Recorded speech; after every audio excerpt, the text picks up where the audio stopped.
आज की वीडियो में मैं आप लोगों के साथ शेयर करूंगा कि हम लोग अगर एक लफ्ज़ को सीखें और उसी लफ्ज़ से हम लोग फिर मज़ीद 5 लफ्ज़ कैसे क्रिएट करें जो बच्चे के माइंड में जो है उनको समझ भी आ जाए बच्चे को कि ये लफ्ज़ जो हैं वो कैसे बन रहे हैं, और उस तरह के लफ्ज़ अगर आएँ तो उसके बाद वो बच्चे को कभी भी रीडिंग में उसके हवाले से कोई परेशानी ना हो। तो आइए देखते हैं आज की वीडियो। अस्सलाम वालेकुम फ्रेंड्स, उम्मीद है आप लोग बिल्कुल खैरियत से होंगे। पिछली वीडियोस के अंदर मैंने डिस्कस किया था कि कैसे हम लोग जो हैं लेटर्स को सीखेंगे, लेटर्स की साउंड की हमें जब पहचान हो जाएगी तो उसके ज़रिए हम लोग फिर आसानी के साथ जो है वर्ड्स बना सकेंगे। तो 2 वर्ड्स की तरफ हम लोग गए थे कि लेटर्स के ज़रिए 2 वर्ड्स कैसे बनाए जाते हैं। तो ये बिल्कुल बेसिक चीज़ें थी, उसके ज़रिए जो है हम लोग बच्चों को जो है रीडिंग में उनके लिए आसानी पैदा कर सकते हैं। अब हम आते हैं अपने 3 वर्ड्स की तरफ। तो ये टेबल जो है आप लोगों के साथ में शेयर कर रहा हूँ। ये सबसे पहले आप लोगों को ऊपर नज़र आ रहा होगा वावल लेटर्स AEIOU।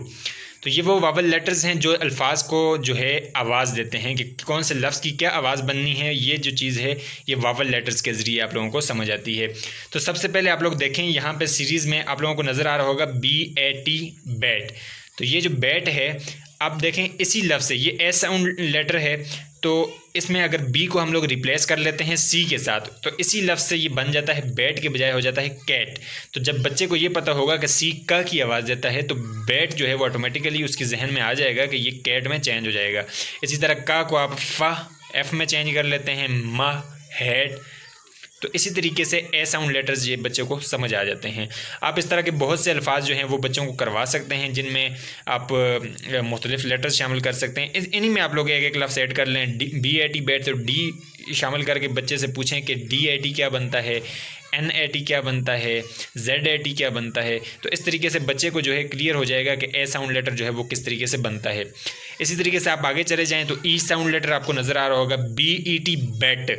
जब पहला लफ्ज़ आप बच्चे को सिखा देते हैं बैट, शुरू में बी है, बा की आवाज़ है, ET एट ए ई ए, अब वो आराम के साथ बना लेगा। डी उसे पता है डा की आवाज़ है तो डेट बन जाएगा, फैट मैट हैट।